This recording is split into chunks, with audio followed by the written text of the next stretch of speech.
ही गाथा आपण मागच्या याच्यामध्ये घेतली. सर्वांनी माझ्या पाठी बोलायचं. अरहं सम्मा संबुद्धो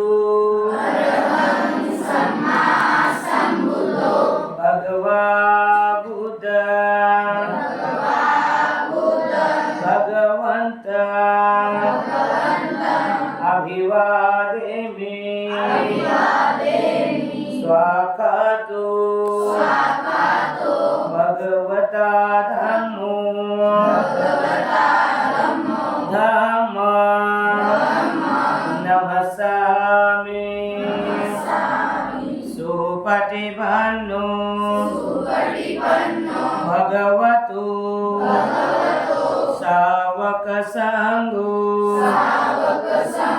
संघं नमामि. अरहं सम्मा संबुद्धो.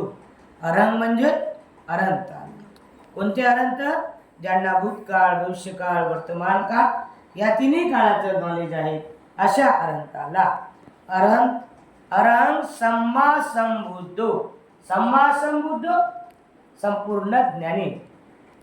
या भूतलाचं ज्याला अद्भुत ज्ञान आहे अशा सम्यक संबुद्धाला अरहं सम्मा संबुद्धो भगवा.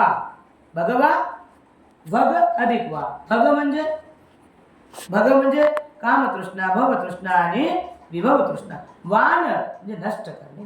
भगवा भगवा म्हणजे ज्यांनी कामतृष्णा, भवतृष्णा आणि भवतृष्णा या तीन तृष्णेचा नाश केला असे भगवान. अरहं सम्मा संबुद्धो. बुद्धो ज्ञानी, विद्वान, सदाचारी, शीलवान, अधिष्ठित, चार आर्य सत्य, आर्य अष्टांगिक मार्ग, 37 बोधांग. तुमच्या माहितीच तो आयुष्यामध्ये जगत असताना भगवान बुद्धाने बुद्ध म्हणजे ज्ञानी व्यक्ती. बुद्ध म्हणजे ज्ञानी व्यक्ती. अरहं सम्मा संबुद्धो भगवा बुद्धं. बुद्ध त्या बुद्धाला, त्या तथागताला, त्या अरहंताला, त्या सम्यक संबुद्धाला अरहं सम्मा संबुद्धो भगवा बुद्ध भगवंतं. भगवंताला. कोणत्या भगवंताला? ज्याने काम तृष्णा, भवतृष्णा आणि भूतृष्णा नष्ट केली अशा भगवंताला. अरहं सम्मा संबुद्धो भगवा भगवंतं अभिवादेमि. नमन करतो, शरण जातो, अर्पण करतो. मी त्यांना झुकतोय, त्यांना वंदन करतोय, त्यांचं चरण स्पर्श करतो.